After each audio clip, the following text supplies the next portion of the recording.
공동저당입니다. 공동저당은 이 계산 문제가 지금 여기 저당권과 이렇게 했고요. 지금 저당권 이제 근저당 했고요. 근저당.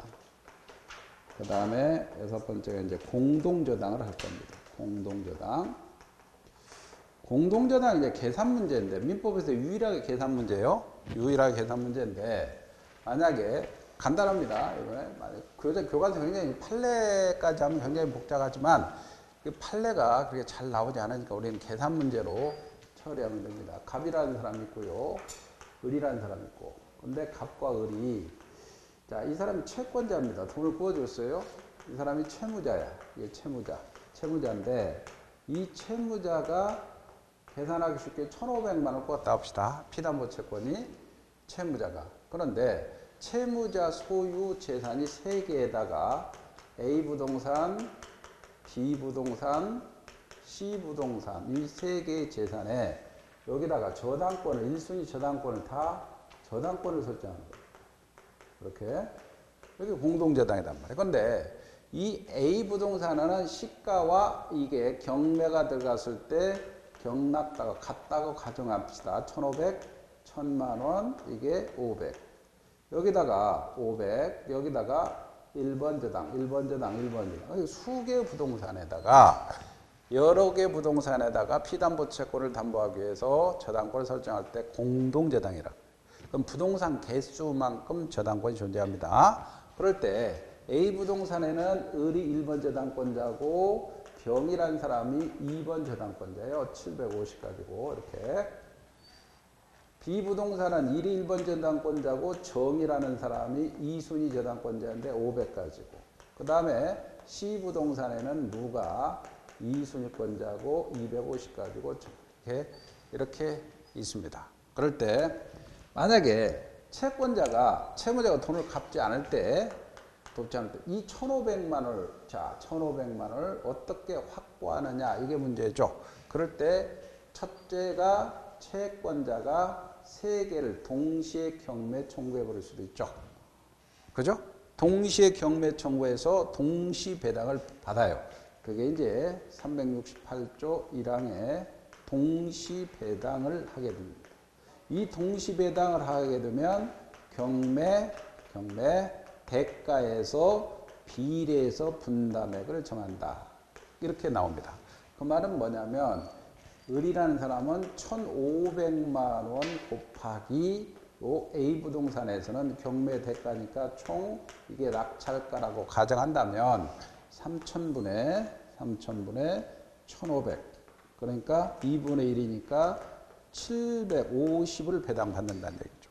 그러면 1,500에서 750을 배당받으니까 후순위권자가 750 받아가면 되죠.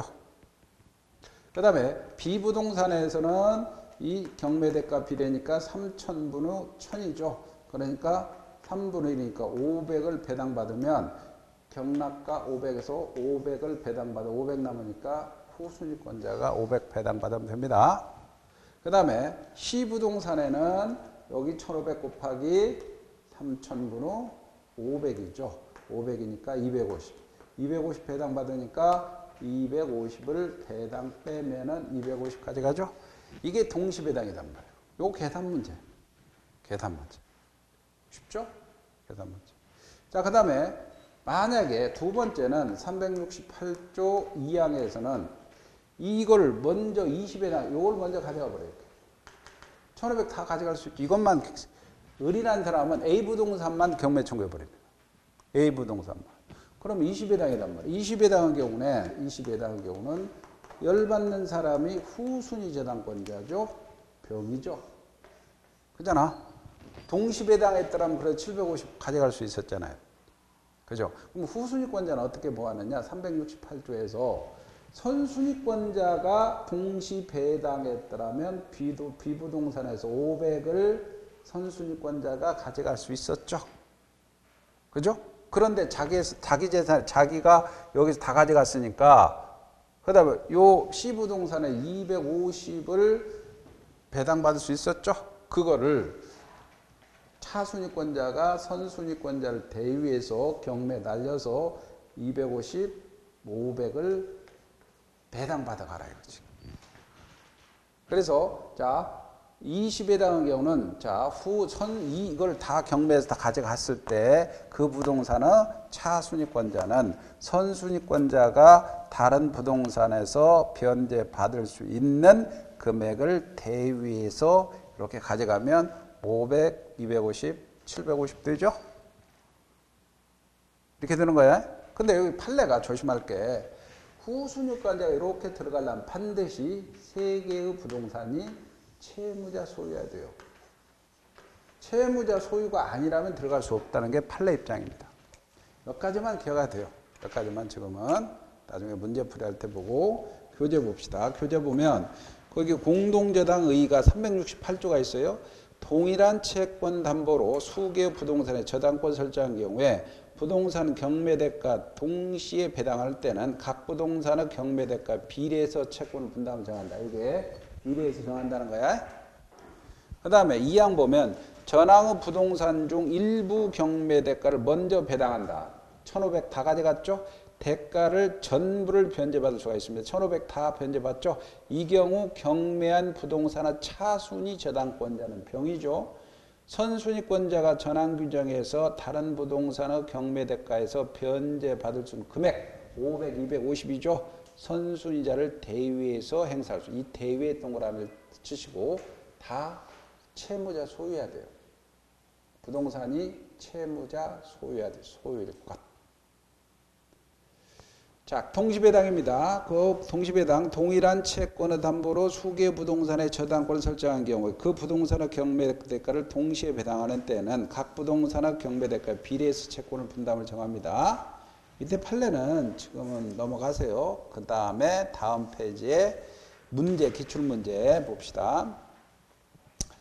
갑은 을에 대해서 3억 원의 채권을 담보하기 위해서 을 소유라고 되어 있죠. 을 소유라고 되어 있죠. X 토지와 Y 건물에 각각 1번 공동저당권을 취득하고 병은 X 토지에 2억 4천으로 2번 저당권, 정은 Y 건물에 1억 6천으로 2번 저당권 취득했습니다. X 토지와 Y 건물 모두 경매됐다. 동시배당했다는 거죠. X 토지 경매대가는 4억 원, Y 건물 경매대가는 2억 원이 동시에 배당됩니다. 정이 Y 건물에서 배당받을 수 있는 금액은 뭐냐? 이거는 그림을 잘 그려보면 지금 채무자가 을이죠. 예? 갑이 채권자인가? 그죠? 갑은 을에 대한 채권 담보하기 위해서 을 소유라고 그랬으니까 그러면 3억 원을 담보하기 위해서 X 토지가 있고요. Y 건물이 있습니다. 여기에 자, 1번 저당권 있는데 X 토지에는 병이 얼마짜리 2억 4천 가지고 2순위고 정이라는 사람은 Y 건물에 1억 6천 가지고 이렇게 잡혀 있죠. 그죠? 근데 이걸 동시에 경매를 청구했다면 동시에 경매 청구했더니 X 토지는 4억이 나왔고 Y 토지 2억이 나왔죠. 에? 그러면 정이 얼마를 변제받느냐 이거 아니요. 정이 얼마를 그 우선 변제받느냐. 그러면 자, 요거 동시배당이니까 결국은 갑이라는 사람은 3억을 이렇게 해서 6억 분의 4억만큼은 X부동산에서 배당받죠. 그잖아. 이렇게 경매도 이거죠. 그럼 뭡니까? 2억이죠. 2억 받죠. 그 다음에 Y 건물에서는 3억 곱하기 6분의 2니까 1억을 받죠. 그래서 3억 되잖아. 가져가잖아요. 그러면 여기 문제는 이거 물어봤으니까 즉 갑이라는 사람이 Y 건물 2억 중에서 1억을 가져가면 남은 금액이 얼마요? 1억이죠. 1억을 정이 가져가지. 그죠? 6천은 못 받는 거고 6천은 일반 채권으로 남는 거고 답은 뭐요? 1억이죠. 에? 요거잖아. 요거 계산하는 거 아니에요. 요 사람 얼마 받나? 요거 얼마 받느냐? 2억 5천, 2천억. 됐죠? 아, 개론보다 쉽잖아요. 개론은 막 계산은 무지하게 복잡한데, 아, 곱하기 하면 되는데, 뭐. 그죠? 이 그림만 잘 그려. 1억입니다.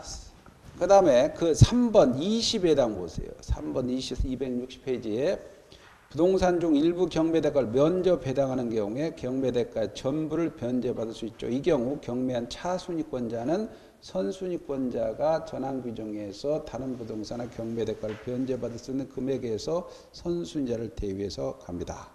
그 밑에는 지금 보지 마세요. 밑에는 잘 시험 문제나 판례인데 판례 해봐요. 여러분 지금 잘 이해도 못하고 자 넘기세요. 넘기시고 쭉 넘기세요.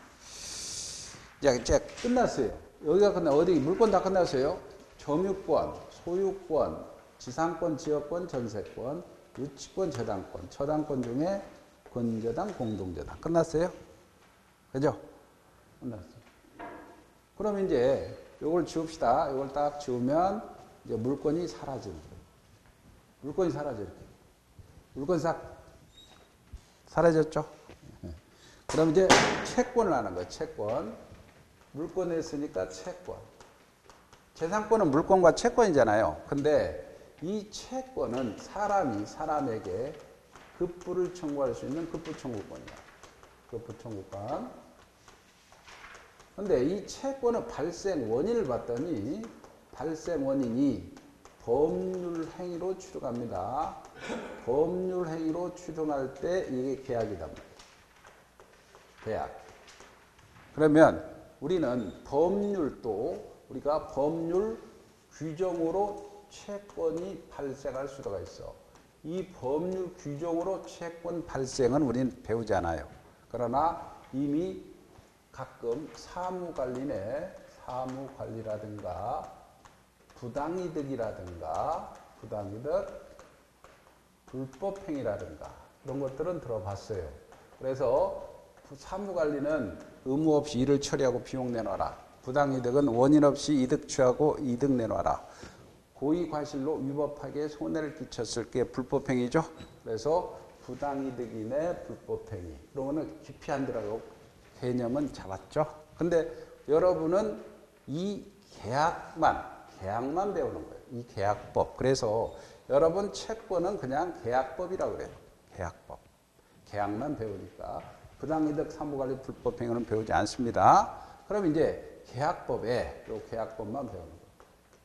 계약법에 총론이 있고요. 이 총론이 있고 계약법 총론과 강론이 있어요.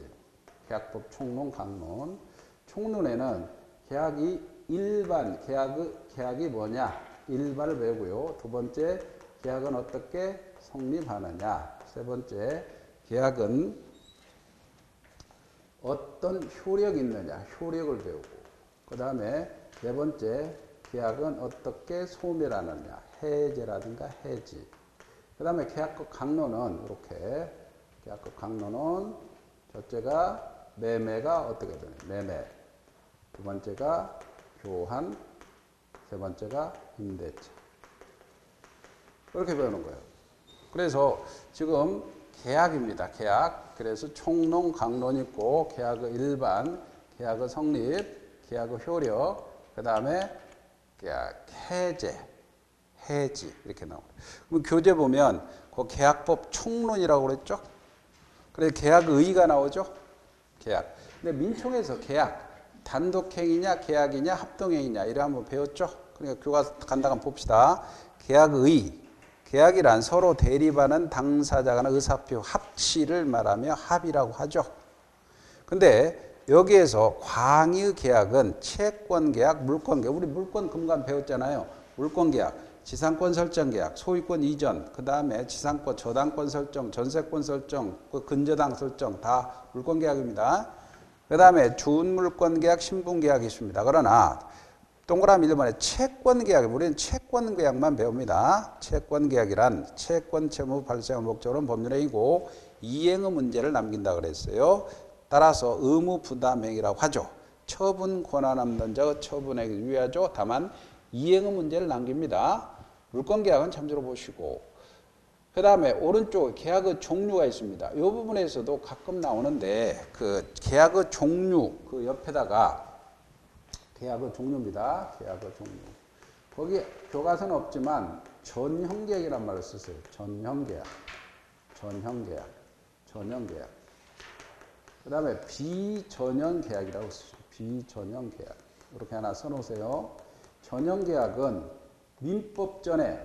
민법에 규정되어 있는 계약입니다. 규정된 계약. 민법에 있는 계약이에요. 이게 15가지가 됩니다. 15가지. 그래서 민법에 있는 계약을, 근데 민법전에 규정되어 있지 않는 계약을 비전형계약이라고. 근데 16가지인데 여러 가지가 있습니다. 뭐 매매, 증여, 그 다음에 교환, 여기 쓸 필요는 없고요.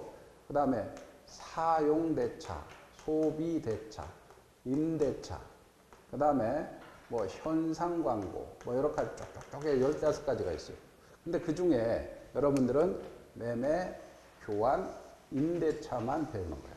매매, 교환, 임대차. 그런데 작년 지문 하나에 여기에 추가된 게 15가지에 요게 여행계약이라는 게 하나 추가되어 있어요. 여행계약.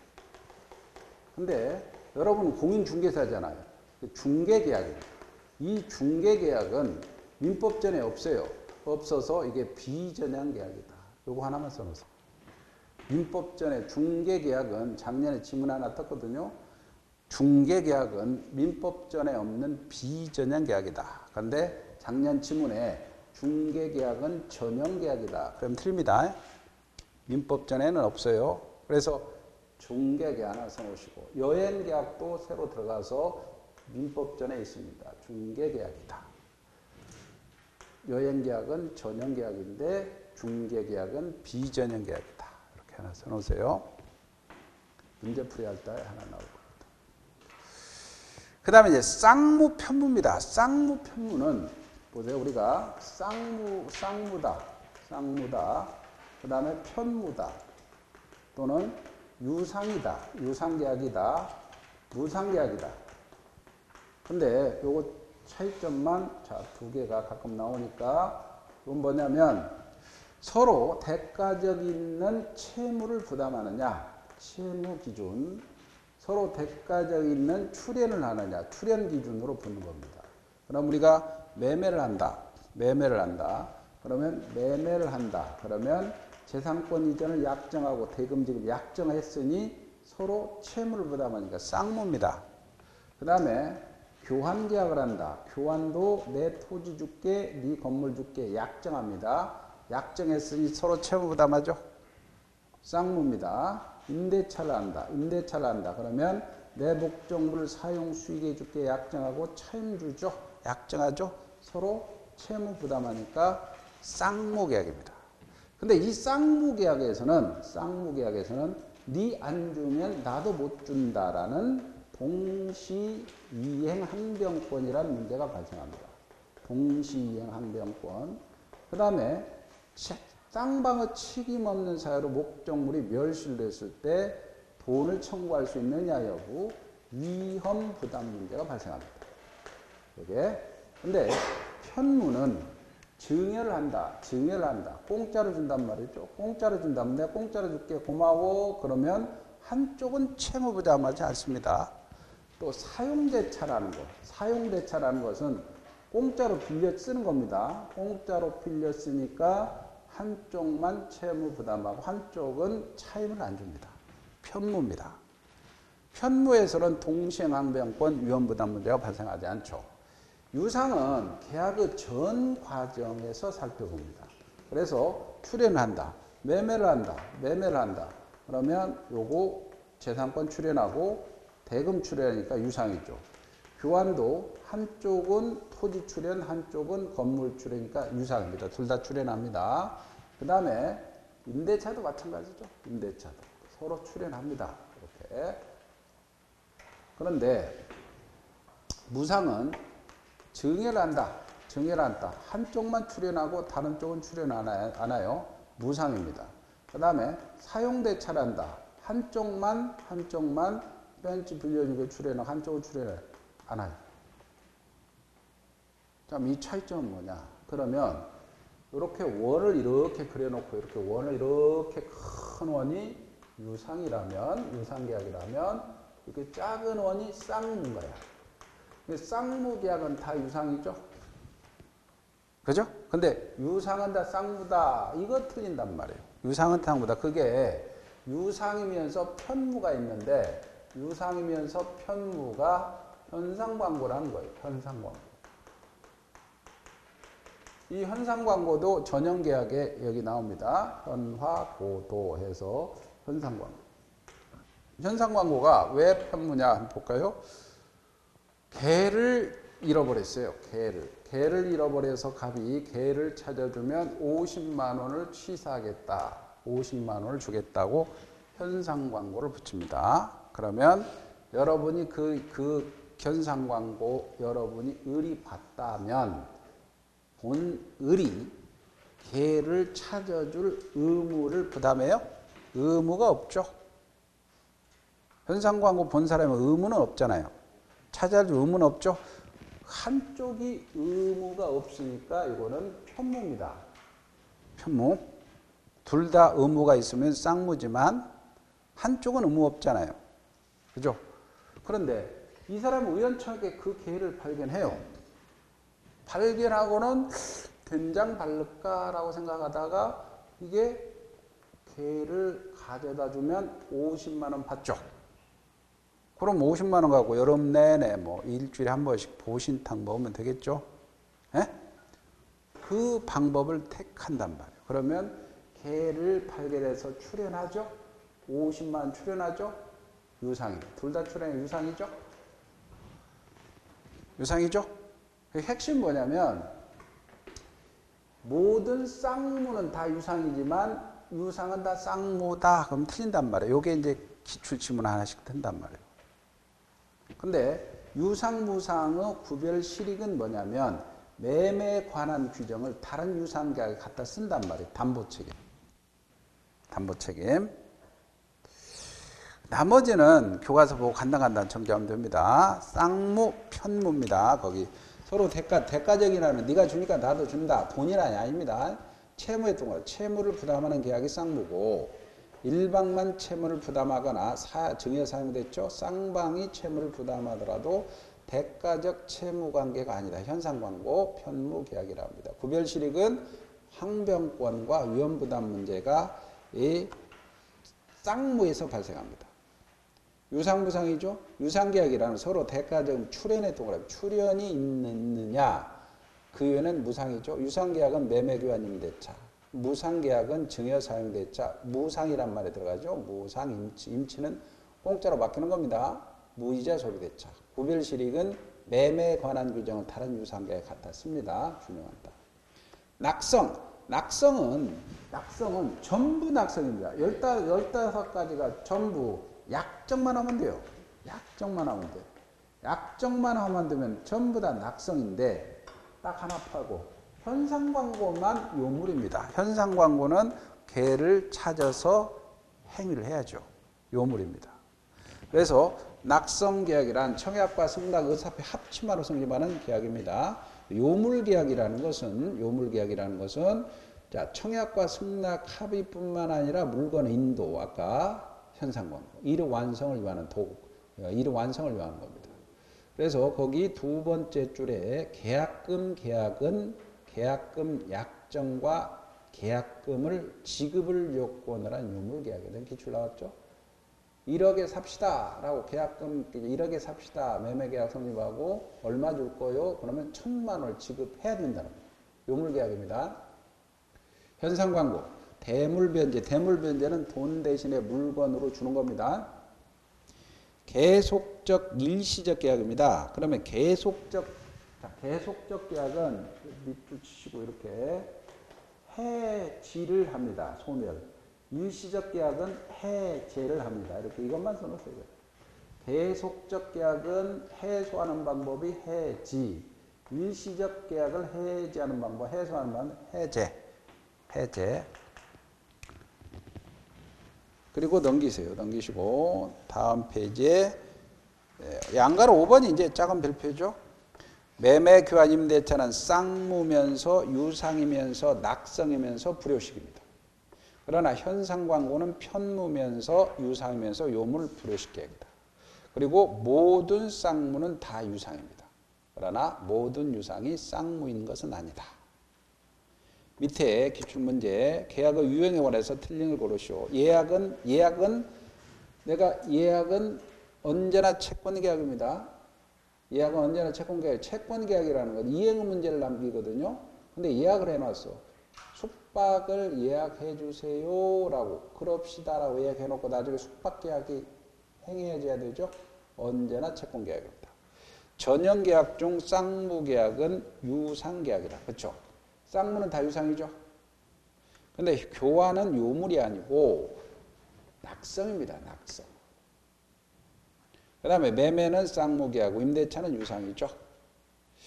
그 다음에 계약의 성립입니다. 여기 봅시다. 계약의 성립. 이제 여기까지 계약 1만 봤고요.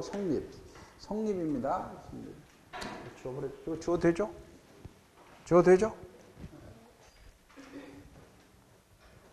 계약의 성립을 한번 봅시다. 계약의 성립은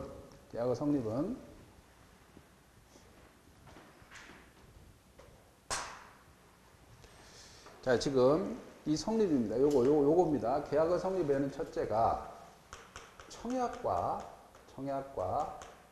승낙에 의한 계약의 성립이고 두 번째가 교차 청약에 의해서 계약이 성립하고요. 세 번째가 의사 실현에 의해서 계약이 성립하는 세 가지가 있어요. 그래서 청약과 승낙에 의한 근데 압도적으로 이 부분이 시험 문제 나오죠. 나머지 이거는 교차 청약 이거는 조문만 보시면 되는데 먼저 처리할까요? 교차 청약은 갑이라는 사람이 있는데 건물이 있다 합시다. 그런데 을이라는 사람이 내가 1억에 이 집을 팔겠소라고 매도 청약을 해요. 매도 청약을 하니 그래요? 그러면 이 사람이 승낙은 아니고 나는 1억에 사겠소라고 매수 청약을 합니다. 1억에 사겠소, 1억에 팔겠소 서로 청약만 하는 거예요. 그러면 양청약이 서로 도달할 때 계약이 성립하겠죠. 양청약이 도달할 때. 근데 작년 시험에는 교차 청약의 경우는 양청약이 발신한 때 그럼 틀려버리죠. 도달할 때 성립하는 거예요. 네? 그럼 늦게 한 청약이 도달할 때 계약 성립하겠죠. 의사실은 뭐냐면 보세요. 갑과 을이 충성, 갑 회사가 충성 고객 을이 있어요. 아매 회사가 있고 을이 충성 고객이라 합시다. 그런데 이 회사의 신제품을 개발해서 자 물품을 송부합니다. 물품을 송부하면서 청약을 하는 거예요. 청약과 함께 물품을 송부해요. 그런데 이 사람이 충성고객이라 꼭 그 물품이 필요해서 이 물품을 뜯어서 소비합니다. 소비하는 순간에 승낙의 의사가 실현되죠. 승낙의 의사가 실현되죠. 그러니까 바로 계약을 성립하죠. 됐습니까? 이런 방법은 간단합니다. 근데 청약과 승낙에 의한 계약의 성립입니다. 그럴 때 청약과 승낙은 하나 우리가 민법에서 때 하나 의사표시입니다. 의사표시니까 이 청약 의사표시니까 도달해야 이렇게 발생하죠. 도달해야 발생합니다. 그리고 이 청약은 이놈이 구체적이면서 확정적 의사표시해야 돼요. 확정적 의사표시해야 된다. 그리고 이거는 근거조문이 527조와 531조, 534조. 요 근거조문만 잘 알면은 문제 다 풀려버립니다. 근거조문을 정확히 이제 보시면 되고 527조에서는 이 청약은 원칙적으로 처리를 못한다. 그리고 이 청약은 청약의 유인과는 구별하라. 청약의 유인. 예를 들어서 아파트 분양 공고를 한다. 아파트 분양 공고를 한다. 이건 청약의 유인이죠. 분양 공고라는 것은 야, 청약해 주세요라고 꼬시는 거죠. 그래서 이것도 기출한문 나왔죠. 청약의 위임과는 구분을 해야 됩니다. 구분을 해야 된다. 그 다음에 청약에서는 첫째, 청약 기간을 정했어요. 청약 승낙 기간을 정했다. 청약을 하면서 승낙 기간을 정한 경우와 승낙 기간을 정하지 않는 경우로 두 가지로 나눠볼 수가 있어요. 그래서 승낙 기간을 있는 경우, 즉 갑이라는 사람이 내 집을 살려면 3월 20일까지 승낙해 주라라고 해서 기간을 정해서 청약 의사 표시했어요. 그러면 이 청약이 효력이 발생하려면 승낙이 3월 20일 안에 도달해야죠. 그죠? 그래야 계약이 성립하는 거죠. 승낙 기간을 정해서 한 청약은 그 승낙 기간 안에 승낙의 의사 표시가 도달해야 승낙은 살아있죠. 이해가죠? 근데 만약에 승낙 기간을 정하지 않았어요. 승낙 기간을 정하지 않고 청약한 거야. 내 집을 살려면 1억에 사세요라고 청약을 했어. 승낙 기간을 정하지 않았어. 그러면 요 승낙이 상당한 기간 내에 승낙의 통지를 받지 못하면 청약은 효력을 잃어버리겠죠. 상당 기간 내에 도달해야 청약은 살아있는 겁니다. 그래서 자, 승낙 기간을 정했다. 그러면 528조입니다. 이게 528조 1항에 이게는 529조에서 승낙 기간을 정했다면 기간에 도달해야 되고 승낙 기간을 정하지 않았다면 상당한 기간 내에 도달해야 됩니다. 그런데 여기서 문제가 이렇게 있어요. 만약에 조건을 붙인 거야. 조건을 붙이거나 변경을 가한 승낙이 있다.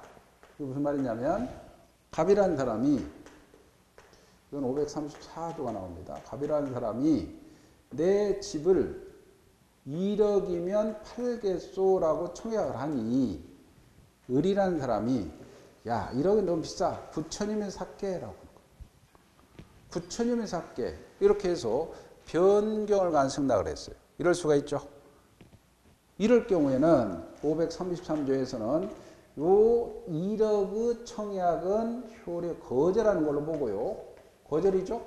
요건 거절하는 걸 보고 요거를 9천을 새로운 청약으로 본다 이거예요.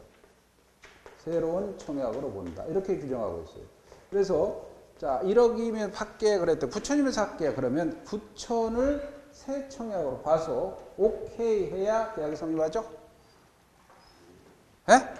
1억에 팔겠소 9천이면 사겠다 했다면 1억의 청약은 거절과 동시에 9천을 새 청약으로 본다는 얘기죠. 여기까지 이해가죠? 그 다음에 요놈의 청약은 불특정 다수인한테도 할 수 있는 거예요. 불특정 다수인한테도 야 신문 광고나 자판기 설치죠. 근데 승낙은 특정의 청약자에게 승낙하는 거죠. 불특정 다수인한테는 안 됩니다. 승낙은 그렇잖아요. 청약은 불특정 다수인한테 할 수 있는데 승낙은 특정의 청약자한테만 해야 돼요. 그 다음에 이제 문제는 이게 연착된 거예요. 연착된 거예요. 늦게 도달한 거야. 그러면 이때는 첫째가 통상연착이라는 게 있고요. 통상연착. 두 번째가 사고연착이라는 게 있어요. 사고연착. 이건 요게 이제 가끔 나올 갑이라는 사람이 있는데 을이라는 사람이 있고 내 집을 1억에 팔겠소라고 청약을 하면서 3월 20일까지 대답해줘 라고 했어요. 근데 을이라는 사람의 편지를 받고는 3월 19일 날 아예 늦게 붙였어. 산다고. 그래서 아예 늦게 3월 21일 날 도달했어. 아예 늦게 붙인 겁니다. 아예 아예 늦게 편지를 붙였어. 늦게 붙였어. 그러면 자 3월 19일 날 산다고 편지를 붙였으니 통상 연착이 됐다.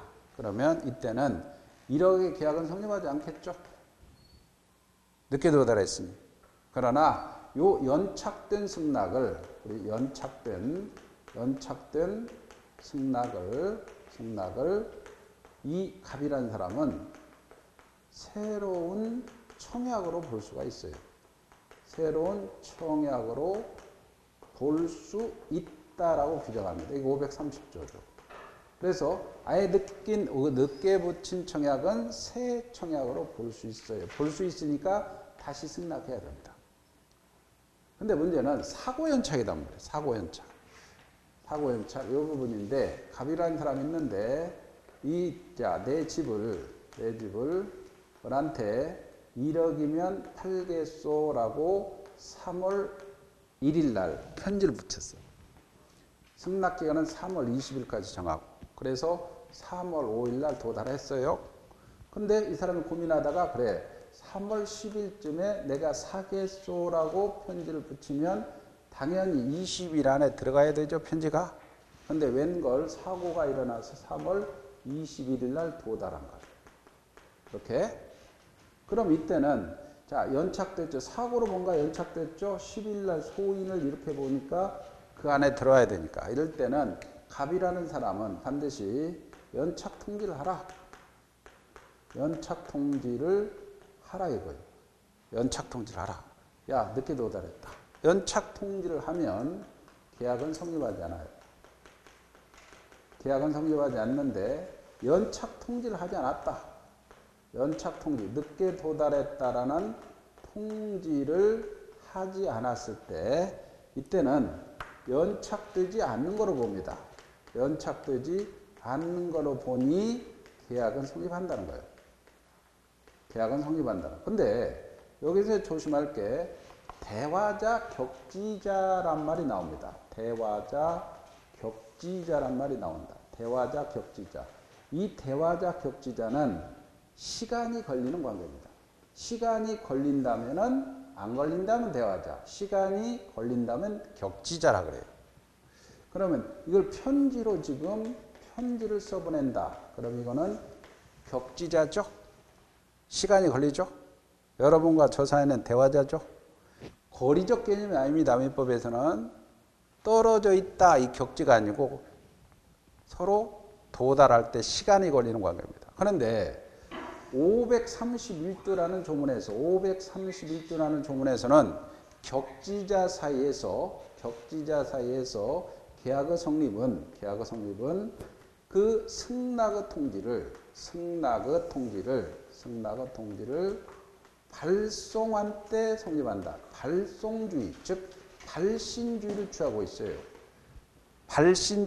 있어요. 그래서 자 격지자 사이의 계약의 성립은 승낙의 통지를 발신한 때 계약이 성립한다라는 531조에 의한다면은 이게 사고 연착했는데 연착 통지를 하지 않았으면 연착되지 않은 거로 계약이 성립하는데 이때 둘 사이에는 격지자니까 3월 10일 날 계약이 성립하는 거로 봅니다. 3월 10일. 요게 이제 가끔 시험 문제 나오죠. 나머지는 뭐 크게 중간중간에 논점이 없으니까 교재를 보시면 자, 계약의 성립입니다. 1번에 청약과 승낙에 의한 계약의 성립입니다. 청약은 청약 의사표시는 이에 부합한 승낙 의사표시에서 계약 성립하고자 하는 일방적 의사표시로서 법률 사실이죠. 그 다음에 동그라미 2번 청약 의사표시는 구체적 확정적이죠. 그리고 청약자가 반드시 명시되어야 되는 것은 아닙니다. 자판기 설치. 그 다음에 동그라미 3번 청약자가 승낙기간을 정하지 않은 경우라도 그 상당 기간 내 통지가 도달되면 계약은 성립하죠. 4번 청약 의사표시는 특정인 또는 불특정 다수를 상대로 할 수 있으며 그러나 승낙 의사표시는 특정의 청약자에 대하고 내용과 일치해야 됩니다. 그 다음에 527조 청약은 처리하지 못한다. 원칙이죠. 처리하지 못한다. 528조 1항이죠. 승낙기간을 정한 계약의 청약자는 그 기간 내에 받지 못하면 효력을 잃어버리죠. 근데 528조 2항 3항을 이렇게 묶어서 이게 사고연착입니다. 2항 3항. 이게 사고연착. 중요하다고 쓰시고 이렇게 사고연착이라고 쓰시고 528조 2항 3항을 묶어서 승낙의 통지가 전환 기간 후에 도달했어요. 그 보통 기간의 발송인 때에는 지체 없이 연착의 통지를 하여야 한다. 연착 통지를 하라는 얘기죠. 그러면 연착 통지를 했다. 그러면 계약이 성립하지 않아요. 근데 그 단서는 그냥 도달 전에 지연의 통지를 발송할 때는 연착 통지할 필요 없다. 이 말은 뭐냐면 연착 통지 하나 떨어도 3월 20일 이전에 야 너 편지 도달하지 않았다고 지연의 통지를 발송하면 연착 통지를 할 필요 없다는 얘기입니다. 청약자가. 그 다음에 동그라미 3번 청약자가 전화가 통지를 하지 않았어. 그러면 통지는 연착되지 않는 거로 보니까 계약은 성립합니다. 화살 붙이고 계약은 성립하죠. 그러면 성립하는데 이게 격지자라면은 한 장을 넘기면은 격지자라면 531조 갑니다. 531조 격지자 간의 계약 성립에서 격지자 간의 계약은 승낙의 동그라미 치고 승낙의 통지를 발송한 때 성립하죠. 발송주의가 되어 있죠. 발신주의입니다. 다시 앞쪽으로 넘기세요. 근데 거기에 529조가 있습니다. 처승낙의 기간을 정하지 않은 계약의 청약은 청약자가 상당 기간 내 통지를 받지 못하면 도달주의죠. 효력을 잃어버리죠.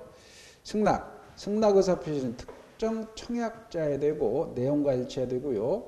그 다음에 2번 승낙은 승낙 기간에 청약자에게 도달해야 하므로 자 성립함으로 연착된 승낙은 청약자가 새 청약으로 볼 수 있죠. 통상전압. 그 다음에 3번 승낙자가 청약에 조건을 붙이거나 변경을 가한 승낙한 때는 거절과 동시에 새 청약으로 본다라 그랬죠. 사고연착이죠.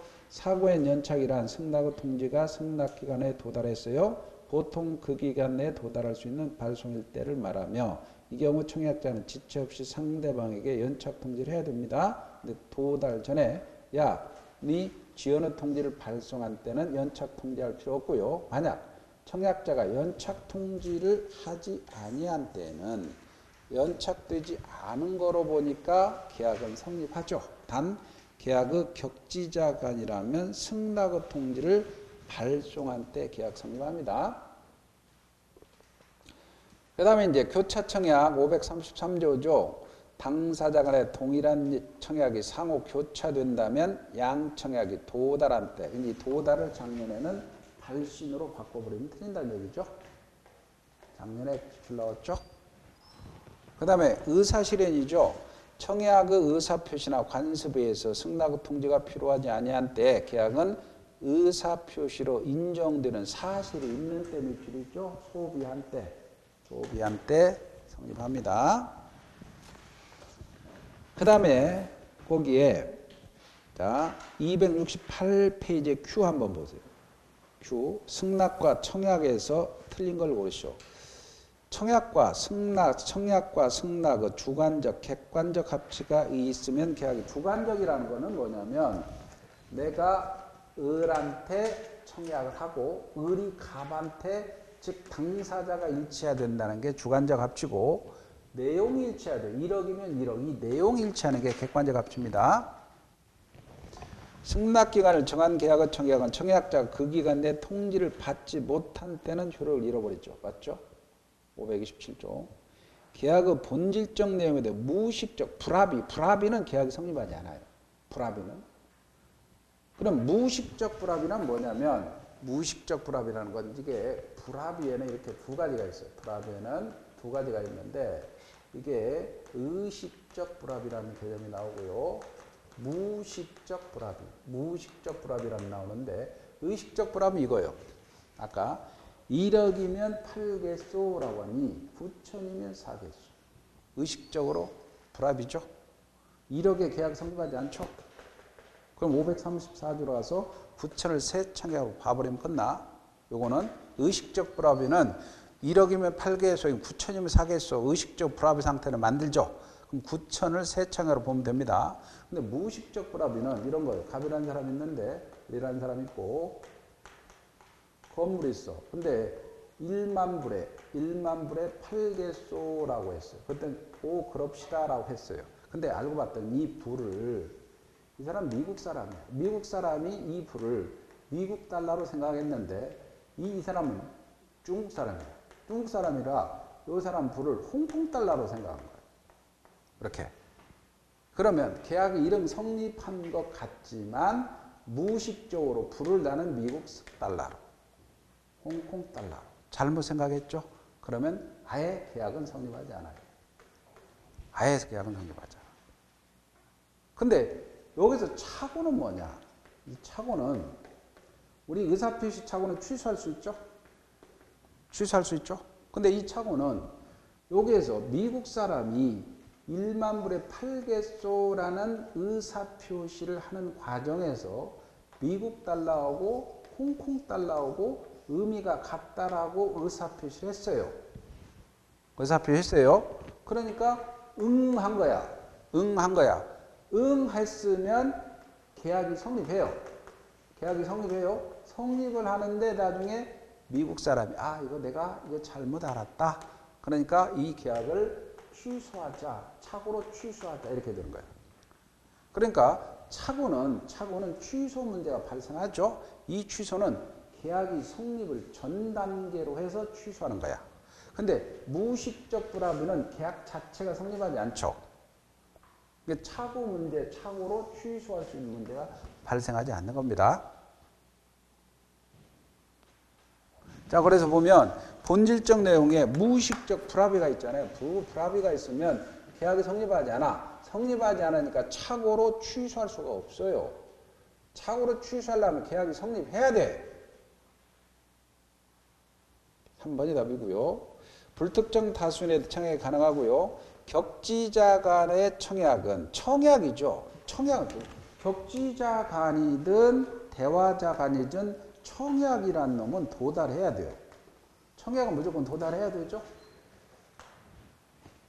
청약은 도달해야 돼요. 격지자 간의 청약은 도달한테 효력이 발생하고요. 다음 페이지 269페이지 두 번째 Q를 한번 보세요. 두 번째 Q. 매매계약 성립원에 틀린 걸 고르셔서 판례.